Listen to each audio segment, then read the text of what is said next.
Hi everybody, welcome. We are here with Brian. How you doing, Brian? I'm doing I'm fine. How gonna are you, see. Daphne? I'm doing good outside of my little lighting issues I have going on. Always something, right? All right, so let's just jump right in. Sure. What made you want to become a director? Well, you know what? I've been in the world of theater and film and television literally all my life. I was a kid, actor, did dinner theater when I was 11, and came out to Los Angeles at a fairly young, ripe age, looking for work, and started kind of started first of all with writing, and then ended up in television as a producer. And having come from an acting background, I started to see that I had a lot of the elements that I think are you need to have as a director. I love working with actors. I love the intimacy that you get from film as opposed to stage. I can get right up in your face. I don't have to kind of project what's going on. I can actually see it. And as a writer, I became very enamored of story. And those are elements that I think a great director has to have. I think you have to have an element of an understanding of the technical, but you also have to know how to work with people, how to how to direct an actor, how to give notes, and more importantly, you have to understand how that note is going to affect the overall picture of the story and how it's going to play out. So I became I spent most of my career, first part of my career as a writer, and then as a writer producer. And that's mainly where I came from. But I always kind of kept my hand out in hand out, not hand out. That's a different thing. I usually kept my hand in with acting a little bit. I did a lot of voice work, quite a bit, and so that was always on my periphery. So that kind of helped me, I believe, in having that connection to the performers. And then I also teach screenwriting, so I'm trying to, constantly learn and develop the story angle so that I can keep up with the kids. So that's the other thing I'm doing. The days, modern days, it's not as How quickly easy. it changes. Yeah. Okay, so what do you think the most important skills for a director to have? Well, I think having great communication is probably first and foremost the most important thing. You can be great with camera, you can be great with actors, you can be, fabulous with lighting, and if you don't know how to get your vision into the head of someone else, you're lost because it is a communal activity. Very rarely, once in a while, you'll have a Bo, what's his name? Not Bo Brummel. What is that kid's name? Ah, it'll come to me. Who go off with a camera by himself and do a one man show and make it very interesting. But generally, it's a community. You're going out with a crew. You've got 40 people. You're a general basically, and you have to be able to communicate your vision of what you want to have happen, and yet be flexible enough to understand that if somebody is who knows more than you is giving you information, that the ears have to be as open as the mouth. And that's my feeling on that. So that's the Yeah. number one skill. It's a in my opinion it's a weave. It's not like that's if you have that you've got everything. I think you also have to have the other things. You have to have a story sense. You have to have the ability to understand what the process of an actor is and be able to give notes based on that. And then, you also have to know the technical. But, from my perspective, um, I expect my camera person, my DP, to know more about the camera than I do. I Yeah. expect the lighting guy to know more about the lighting than I do. I expect that, on and on and on. And I have to trust that I'm reaching out and bringing the right people into the team and that they understand my vision, that I can communicate to them. And if they have an idea that they think is better, that I'm open to it. Yeah, it's always nice to have a team, and get ideas from other people. Sometimes you need an outside eye to, make things Mhm. right sometimes. Yeah. Yeah. Often. So, what kind of films have you directed so far? Well, so far, I'm about to direct my first feature. I've done a feature-length documentary. I've done four, I think, short films. A couple of them have been, award-winning films. The others have not been submitted to festivals, but I think they probably do okay. My first short film starred an actor named Jason Schwartzman, who later on went on to do Rushmore, and now he's writing and acting as well. Jason Alexander, who's on Seinfeld. Um, I'm trying to think. Seinfeld. Yeah. Um, I've seen that show. Oh my God, a couple of times. It comes on late at night. Um, uh-huh. I've watched it. Kramer, I thought he's really funny. Yeah. And No, then it's a I funny like show. Jason Alexander in the show Friends when he did that episode in Friends. Yeah. Well, he was in it. I'm trying to think who else. We had a young lady who was on The Nanny at the time. She was on that show. Rachel Chagall. She was on that for 5 years, 8 years, I think. I had the guy who played Norm on Cheers was anyway. It had a nice little cast, and Academy Award winner named Red Buttons. I don't know if you're familiar with him, but he was also in this one 12-minute, nobody getting paid little short that I did, and just had a fabulous time. Did win quite a few, festivals with it, and at that point I thought, okay, so I'm set now. I'll sit by and wait for the phone to ring for people to say, okay, Spielberg wants you to direct his next motion picture. That didn't happen, so I went on to other things, and then eventually, got back to directing and love that. Really enjoy it. Enjoy the I started process. watching his documentary the other night.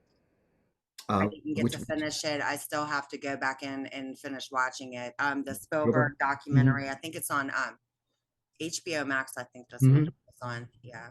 Yeah. I like watching documentaries and learning more about people. That's why I decided to do things a little differently with the entertainment business that I own because Mhm. I mean, all the focus, it always goes on actors after movies are done. And there's, it's a whole village. Yeah, it And is. a lot of those people, they don't get to actually speak about, what they've done, what they've got coming, Mhm. or anything set wise related to anything. And Right. I didn't think it was fair. And that's why I started doing what I was doing. I was like, well, I'm going to go the other route as far as the interviews. Yeah. Yeah. It's No, better. there's so many important, one of the things that I preach is that you have to have an almost perfect film to have a success. You have to have a great writing, you have to have great acting, you have to have great directing, you have to have great music, you have to have great sound. Um, any one of those messes up and it can sink your boat. And it really is important that you have, cohesion, that you have people that know what they're doing, or that you have the ability to find a way to communicate. Again, back to communication from where I sit. But So, what's your creative process like when you're writing? when I'm writing, it's a little bit different than when I'm directing, because I don't put away the writer's hat, but it changes. When I'm writing, it starts off with what is the idea, what is the theme, what's the concept. I start with what is the question that I want to ponder in this particular story, and why, and what is the argument. In other words, I don't want to have just a one-sided argument. I want to have questions on both sides of an issue. And then the second thing is, how am I going to present that? That's a concept, so that you look at it and say, okay, this is how I'm going to present this, so it's not just beating people over the head with the theme. And then I start with a premise. What is, here's my main character, what are they doing, how do they, what is the problem, and how are they going to face that. And it's usually a single sentence that I put together that includes the main character, who their opponent is, but more importantly, what is the event. And what I mean by that is not just, what happens moment to moment, but what is, when you walk out of the theater, or walk out of your living room now, and talk to someone and say, and someone, I said, I saw this great film, and say, what is it about? And if you can, generally, you can sit there and say, well, it's about this incredibly big shark, that is running around, and it's trying to eat people off the coast of Amity. And you can start to then expound on that. That's the basic idea. So that's the event of the movie. Do other things happen? Sure, a ton of other stuff happens, but that's the main core. So that to me is the event. Those three elements, and then the fourth element that I try to focus on the premises, pardon me, is is the genre? What is the entertainment value? In other words, if I'm going to do a horror film and I can't get you to go, oh, that's, that tickles me in a place I don't want to be tickled. If I can't get that from the premise, then I need to rework that premise. And I need to get to a place where if I'm doing something that's moving, you go, oh, and if it's a love story, you're feeling the romance. If it's a comedy, it's funny. You want to have all that in this one sentence. It's a daunting task. I don't always succeed, but that's what I go for. And then once I've got that, then I go from there to, uh, I actually, can I plug a book? I wrote a book on screenwriting called Process. Process to Product. Right, there you go. So everybody's got to go out and buy this book. Yeah. Uh, You're going to learn something. you might. I did. I learned something. And I break down screenplays into 12 guideposts, which are these moments that allow you to kind of move through a story from point A to point Z through the entire film based on structural elements. And I've been teaching screenwriting for a long, long time. For the last 17 years, I've been the lead faculty for Boston University in Los Angeles. And then prior to that, I was at UCLA, and prior to that, at a place called Writers Boot Camp, which is a very popular professional screenwriting Yeah, group. I've heard about the boot camp. Yeah. I was there for about 10 years, 6 years, 6 years, mainly teaching sitcom writing. And I did Sitcoms. that one. Yeah. Which I was a writer for a sitcom called Blossom. With, Oh, Mayim. I yeah, love Mayim. yeah, me too. She is awesome. I mean, the fact that she is a real doctor and she Scientist. hasn't came out of that. I mean, yeah, she was on the Big Bang Theory and she was funny, on the Mhm. Big Bang Theory, but she kept true to everything, Yeah. as far Yeah. as what she really is. Yeah, no, she's a bright lady. And, she just directed her first feature film. Oh, did Uh, she? yeah. I didn't know. With Dustin Hoffman and trying to remember who else, but Dustin Hoffman's in it. That's enough. She's doing that, and that'll be coming out, I think, probably maybe over the summer. But very bright lady, very capable, and so I worked on that. And at that time, I was teaching at Writers Boot Camp for 6 years, and then UCLA, and then this, and the book came out of all of my teaching.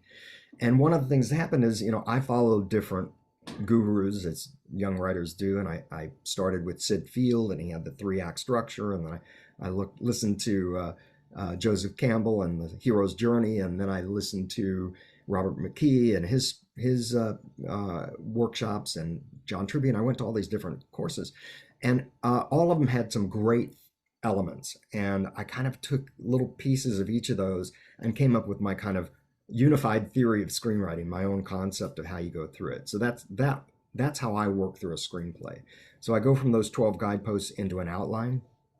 And for me, the outline, if you do a good outline, it is so much a time saver that you can then sit down and really what you're thinking about is just dialogue. And there are some amazing writers who do not outline. Stephen King is one. Um, William Goldman is another one that did not outline. But Goldman used to do research for up to a year and a half before he would start writing. Yeah. He may not be outlining, but he certainly knows his story forward and backwards. So that helps an enormous amount.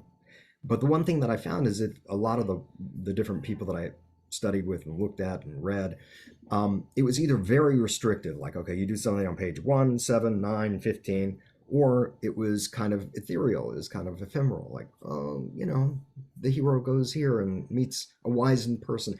All great and all applicable. But in practicality, I found it difficult to find a way that you could go through a story and yet still have an opening for inspiration to be able to say, hey, you know what? I got a great idea. What if my character goes here instead? And still be able to get back to the main story somewhere along the line. So that was kind of what I did. I put these kind of buoys out in the water that allow you to swim the course. You can go check out an island over there and then come back. That's about what it is too in your writing. Like we just finished well, it was about 2 months ago we finished the script for the Shattered Dreams movie. Mhm. And already we did a small read with just a couple of little actors that I'd want to put in there, the other night with the directors. And we already thought of 10 new scenes to throw in. So I'm like, great, now we're doing a revision. But we're Yeah, not sure. revising, we're just adding because I mean the script is good. Yeah. But yeah, I mean writing when you're writing, it's hard. Even when I went to school for criminal justice, because I did it online, and Hmm. we were writing, oh my gosh, 20 to 25-page papers every 2 to 3 days. Yeah.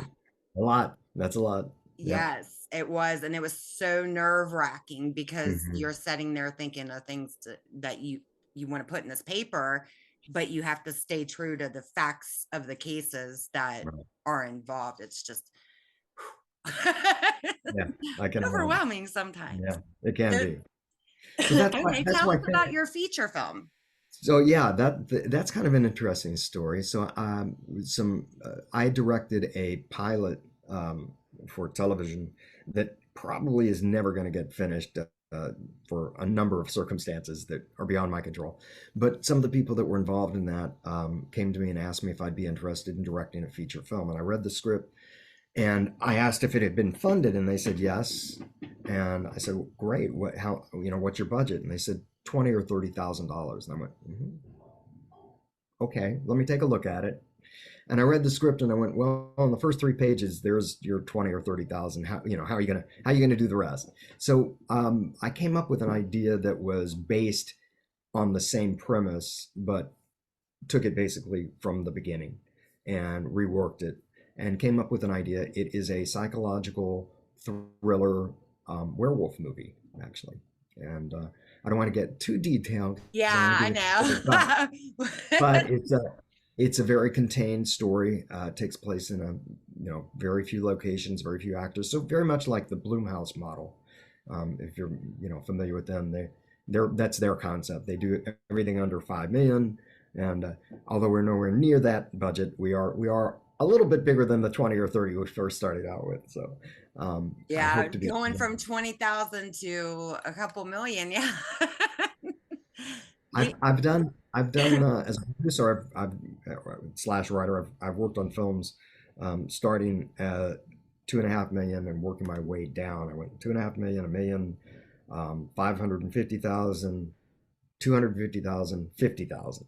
So yeah. I've done a whole range of different movies that, and really it's so much of it is about what preparation you do and how ready you are when you go to shoot as to how well a small budget film can go off. So we're looking right now at really doing some intense preparation. So probably we're still in the funding phase, but it's Mm. looking like that'll be finished maybe this week. If it is, I would probably start shooting in April, and it's probably going to be a 10 or 15 day shoot. We're still negotiating that, but we're going to spend a lot of time doing previs and also rehearsing with the Yeah. actors, so that when we get on the set, we're not sitting there going, "Okay, where do we put the camera?" And you know, hey, what do we want to do? What's the action here? We want to know so that we're not spending a lot of time talking about, how do we move through time and space at this moment. We know, okay, camera's here, let's go. And then the actors have already had their questions asked, and still allow them and everybody else to have input and inspiration if something fantastic comes up. Yeah. Yeah, I agree. I think that rehearsing definitely is important versus jumping in and, hey, let's all meet at this location and start filming. Yeah, And and unfortunately the lower budget projects tend to skip that yeah, because it costs money, but it saves you so much in the long run. And it's a big difference between sitting with 3 actors that you have to pay, or 5 actors that you have to pay, or the 45 people that you have to pay with your crew and the cast. So, or 20, even if it's 25. It's a different deal. And it just, when you're trying to make your days, and your days are 10 pages each day, that's a tough call. So you really want to be able to kind of hit the ground running. So I'm a big believer in that. yeah. Okay, so Yeah. what's your favorite genre of films? I'm kind of partial to fantasy. I've written just about everything you can imagine. I was the CCO of a company that focused on horror films. Mm. And that was there's a lot of positive to be said about that. One of the things about horror films is they're the lowest entry into the industry with the highest return. So films like Get Out, which are made for less than $5 million, and goes off to make 300 million. And sure, that pales in comparison to Avatar, but Avatar's $300 million, and if it makes 2 billion, it's still mathematically, it's still more percentage wise, it's a bigger win when you're doing something like that. So that was a really an interesting thing, and I do quite a bit in that genre. But I do everything. I've got a I wrote a novel that's out now that's a murder mystery. It's based on a screenplay I'd written. And when COVID hit, I sat down and went, "Oh, do I want to do another script? What do I want to do? Nothing seems like it's going to be shot for a while." I said, "I wonder if I could take a screenplay and use it as the basis for an outline and create a book out of that." And that's what I did. And it's getting very nice reviews and doing very well. And I'm hoping that I'll kind of sneak in the back door that someone will look at the book and go, let's make a great movie. And then I What's the can name of say, the hey, book? I have to have a screenplay. I'm sorry. What's the name of the book? It, well, strangely enough, I just so happen to have a copy. I don't know what the odds are. I happen to have a copy with me. It's called Conceptus.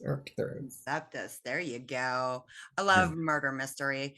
My favorite, actually. I mean, I love doing horror movies. I've done enough of them uh, because they're fun. They're They fun, are.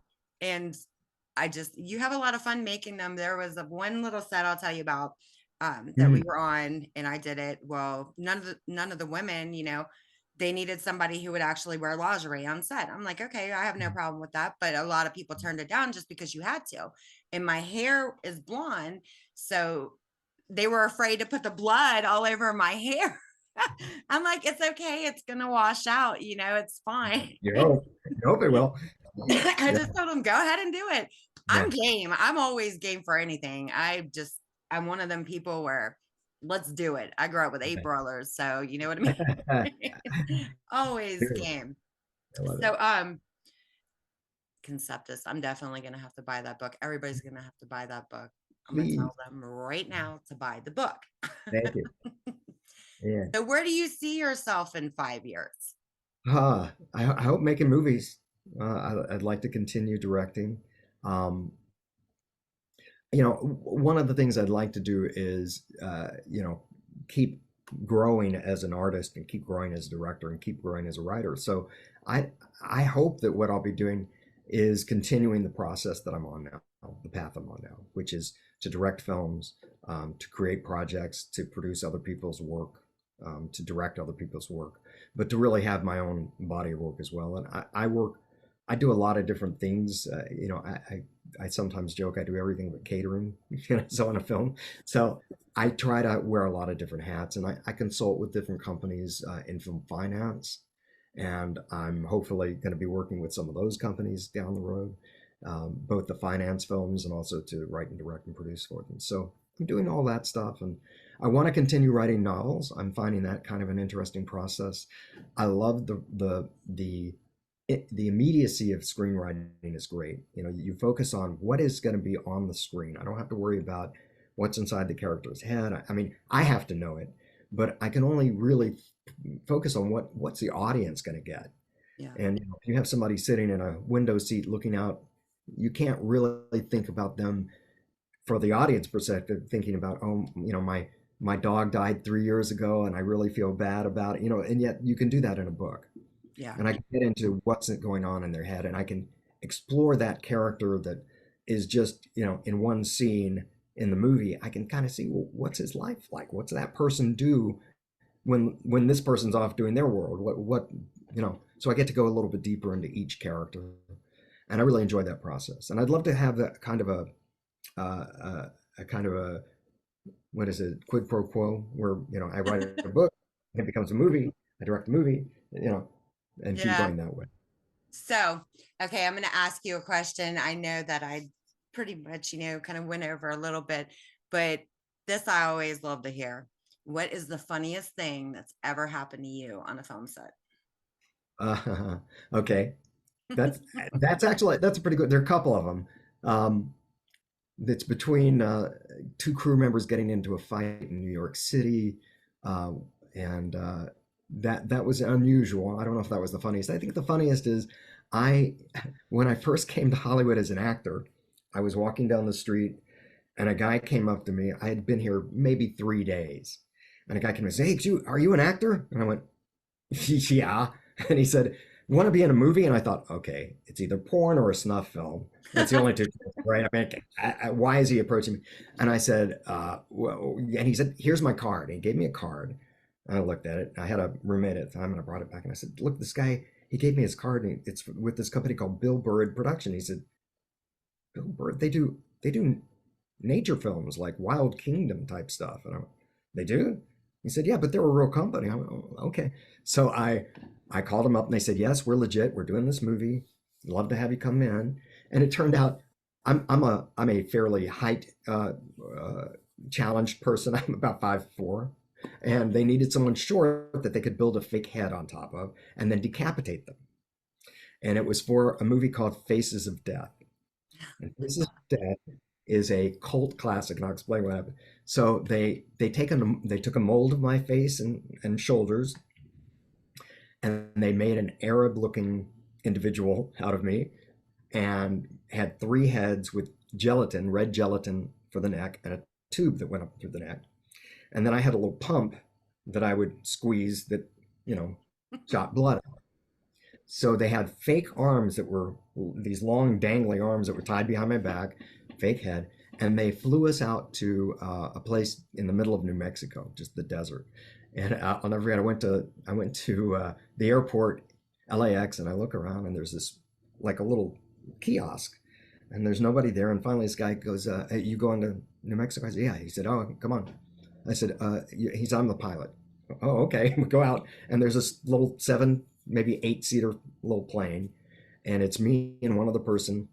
And I sit down, and he turns to me and says, "You got to get all the way in the back, or we'll never get off the ground." And I went, "Oh my God, what am I getting myself into?" So we flew to New Mexico, got there, got to the hotel. Next day, 120 degrees in the shade, and we go out to the location. It's supposed to be an Arab village, nomads with tents, and they explain, "Okay, you're gonna be here." I'm sorry, it's such a long story. I'll try and pick No, up the you're pace. fine. They have the guy's gonna ride up on a horse. He's got a sword. Now, two guys are gonna bring you up. They're gonna kneel you down on this chopping block. He's gonna say, "Now you need to shrug so he doesn't chop your head off." And he's gonna chop through the neck, and you got to be pumping the blood. Start pumping the blood right away. So okay, pump blood, walk out. Got it. Okay. So they say they've got 7 cameras and all around this place, and it's like I said, burning hot, and you're talking about blood coming all over you. They say action, and out comes this horse, dun, dun, dun, dun, dun, and I hear the guy get, okay, they're dragging me over, they throw me down on the chopping block, and then the guy says, "Okay, now," and I shrug, and he's swoosh, and I'm pumping furiously, and over a bullhorn, and I say, "Fall over, fall over." I went, "Oh," and I fell over. I forgot to fall over. Cut, cut, cut. Now they only had 3 heads. So now the second head comes, and we go through the process, and they go through the thing, and I say, "Okay, and action." And the guy rides up, and they take me out, and they throw me down over the chopping block, and they say, "Now," and I shrug, and now I'm pumping, and he chops off my head, and this time I remember to fall over, but the tube hadn't been stuck far enough out, Oh, so no blood comes out. It just goes all over me. So I'm literally now covered in this syrup, red syrup from my waist up. And they go, cut, cut, cut. All right, we got to do it a third time. Well, gelatin at 120 degrees starts to melt. So now the third time I've got the head on, and now my head is doing this as I'm walking because the gelatin is melting.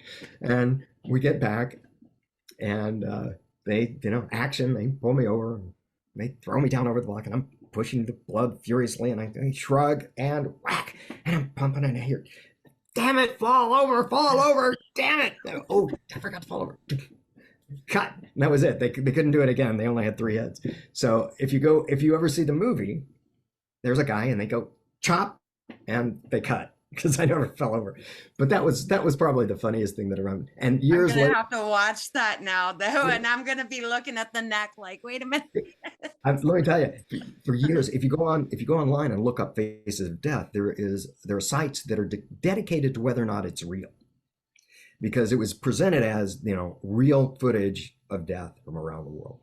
And I Wow. remember when it first came out, I called one of my local video stores and said, "Hey, do you have Faces of Death?" "No, we don't carry that crap." It's like, oh, okay. Jeez. So, and years later, I was on, I think it's Gower Sunset Studios or Raleigh Studios. I can't remember, one of those two. And Billboard Productions was there. And I went, I wonder. And I walked in. I said, "Hi, did you do Faces of Death?" They said, "Yeah." I said, do you happen to have a copy?" And they said, "Yeah. Sit down on this moviola." And they had it on an old moviola. And I sat there and watched my scene and went, "Oh yeah, that's me. Okay." And I was killed in Faces of Death. So Have you well, done Horror Hound for that movie? have I done which now? Horror, it's called Horror Hound. No. It's Mm-mm. the No. where all the horror movies go around. I actually got a press pass and I went there and did an article on Horror Hound, and they have all those cool old movies, and I'd seen the people who did the movie the Mm. Strange, or Uh-huh. the Strange. The thing. Mhm. Yeah, and I mean it was really cool. That was my first time ever being there. Maybe they could Uh-huh. put that in there somewhere. I'll definitely check that out. Yeah, definitely. Yeah. So, do you have any advice for aspiring film directors? Yes, sure. Of course I do. Don't stop studying. As if you want to be a director, get on a set. Yeah. Um, you know, get as much info, read as much as you can, watch as many movies, television, film as you can, and also study. If you can get a class, whether it's in cinematography, take an acting class. Even if you don't want to act, if you want to be a director, take an acting class. Understand how an actor uses their instrument to filter your words or the writer's words. And then also think about what your strengths and weaknesses are. So when you're a director, you want to know, I know I'm good with story, but I'm a little bit, I need somebody to help me with production design. I don't really want to focus on that. You have to know what your limitations are. And the other thing is work on your communication skills. Understand how to communicate your ideas to people in a way that's palatable. One of the things that I'm sure, you've heard and every director has heard, actors hate being given line readings.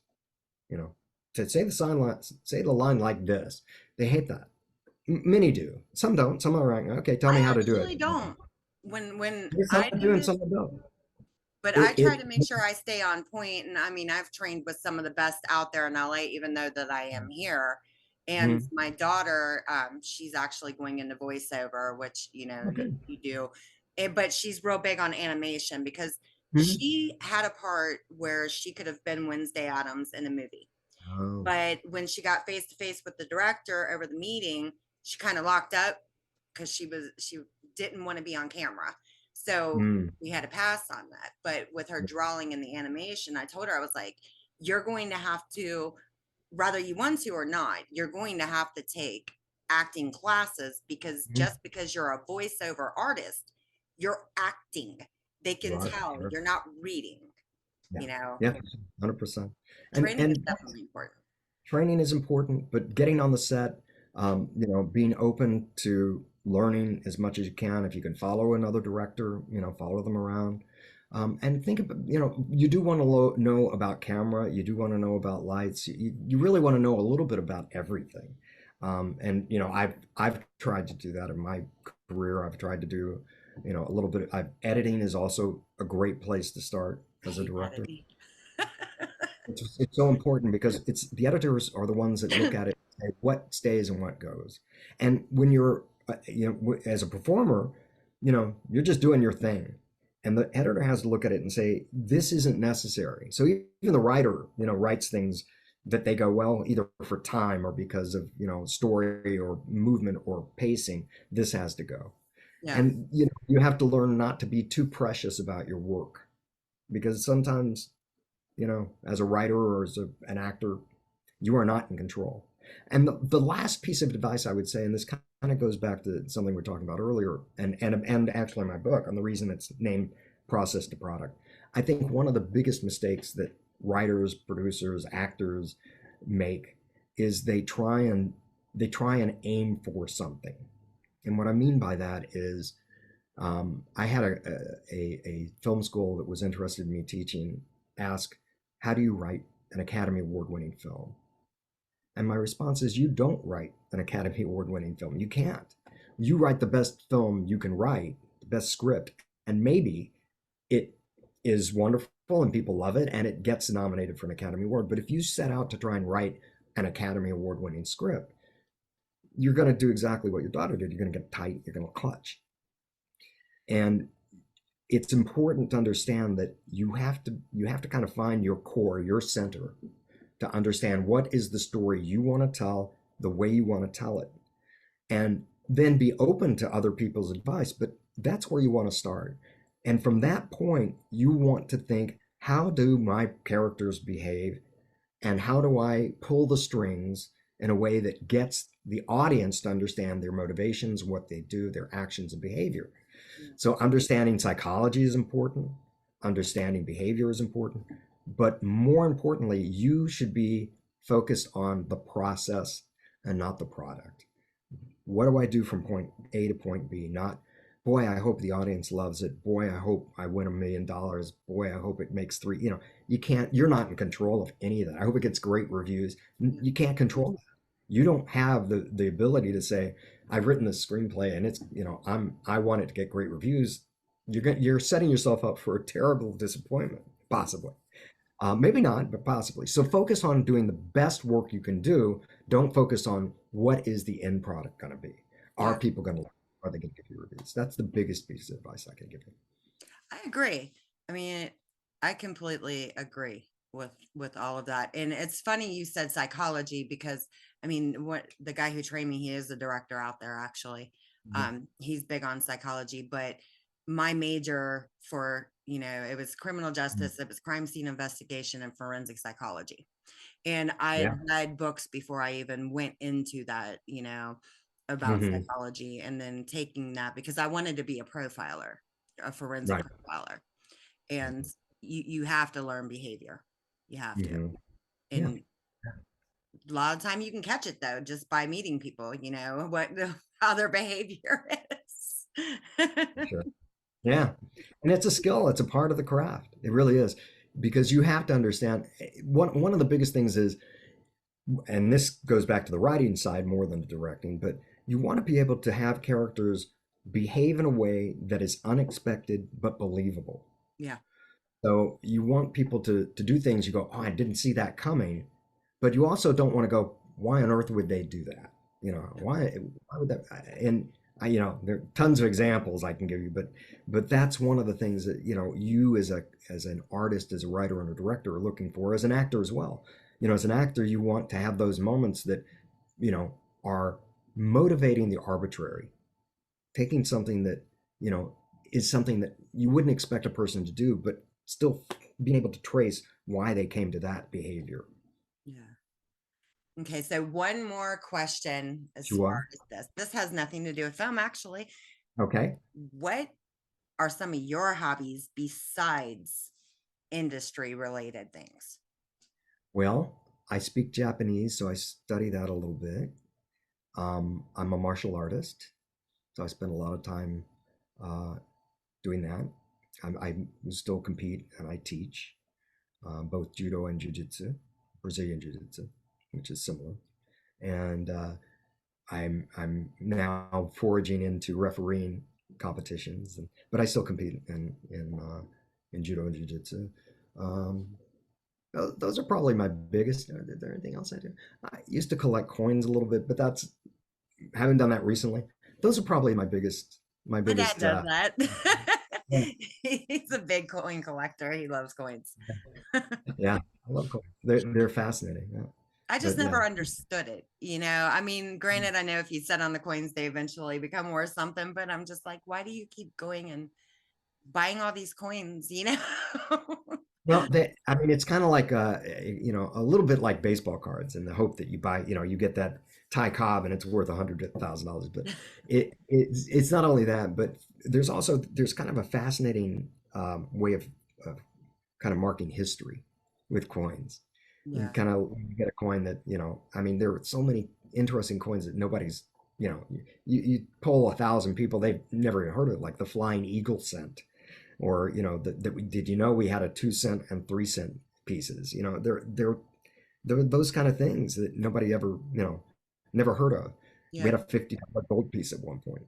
We had a $3 gold piece. We had fractional gold, little pieces of gold, and it's just fascinating to me. That's part of the allure to me. Money also, that's nice too, Yeah. um, but I haven't done it for many, many years. But I'm like I said, I'm very big in the martial arts and do that quite a bit. I did hear that Mhm. somebody had a penny. Oh man, when was this? Like 2 years ago? And it was a misprint, or Mhm. it was from a different, and it sold for over $1 million. When Yeah, did they get the rid of that? misprints. I don't know that specific coin off the top of my head, but that's a whole different. That's like a subset of the numismatics. Yeah. It's that's the error collections. They tend to be very rare, Yeah. and if you get the right one, and it's so much about condition and how close to being proof it is, perfect. And then what happens is they have quality control, so they when something's misstruck, they'll throw it out. So it's usually those don't get if one slips through, it's very rare. So Yeah. to find a mismarked coin, people get all excited about it. And I don't know why, but they do. That was never something that interested me so much. There are a couple of coins way back where they would do a double strike, and it would get just a little bit like the D would have two D's instead of one, I and those remember are those. yeah, those would be very expensive coins, but and very valuable collecting. But it also, they also, like everything else, like stocks or anything else, or art, or they can go down too. So you can spend a lot of money on one and then go watch it as it goes down and down and down and rise. So, but I think overall do tend to be a pretty good investment. All right. Well, But I'm not an investment broker, so I can't. I'm not giving professional advice. Anyway, okay. Yeah, we don't work for the stock market. Please don't that's contact right. us. Exactly. I can't advise you on your coin purchases. So, do you have any big plans coming up for the holiday? Hopefully, getting my movie funded is the biggest plan. Um, Other than that, just writing, and I am. What else am I working on right now? I am working on two other novels. The sequel to my first one. The conceptus is the character is a woman detective named Laura Drummond, and it's hopefully going to be a series of books about her. And I'm in the second one now, and then I also have one of my fantasy movies that I'm turning into a novel as well. And then hopefully I start back teaching in January for Boston University, and I also teach at a place called Stage 32. I don't know if you're familiar with them. Heard of that. Stage 32 is an interesting group. They are a kind of, if you can imagine, a marriage between an education site and Facebook for the film and entertainment industry. So it's a ton of people. They have great classes. Alex Sokolow, who's an Academy Award winning writer, has classes. His brother Sam is one of the main educational directors there, and he also is a producer that's done a ton of stuff. He did the series, I think it was on the History Channel, called Genius, which was where they each season they'd take a specific individual. Like one year it was Pablo Picasso. They did a season of. And they did one Aretha Franklin, and they did so they take different people that are geniuses and follow them in whatever aspect, and follow them for their life for a year. And he's one of the directors. So it's a very interesting place. If you're interested in filmmaking and you want a place to get help and education and network with people, it's a great place to go. Highly recommend it. But I will be back teaching there and at Boston University starting in January. Hopefully, April, I'll be shooting my movie. Um, and then, Your holiday sounds like mine, Brian. yeah, It's where everybody else is going to be off doing what they do for Christmas. And then that gives you enough time to work and get completely caught up. hopefully I'll clean my office. That's the other thing. If I could just get my office straight. And then also in January, I will be competing in a couple of judo competitions and jiu-jitsu competitions and That's stuff like that. I'm awesome. busy. Well, I want to say thank you for coming on. Thank Definitely. you for I love having me. doing these videos and getting to know people better. And I also want to say happy holidays, Merry Christmas. To you. Enjoy the coming new year. Yeah, yeah. I don't ever I think can't about believe that. 2023. I don't know what happened. I was One just more standing around. birthday Now it's closer. 2020. What happened? Yeah. And Well, then, thank you so much for having me. It's been a pleasure, and I hope you'll no have me back. problem. Hopefully we do this again, definitely. And we're going to say bye to everybody. Thank you for watching. Merry Christmas. Stay safe and happy holidays, everybody.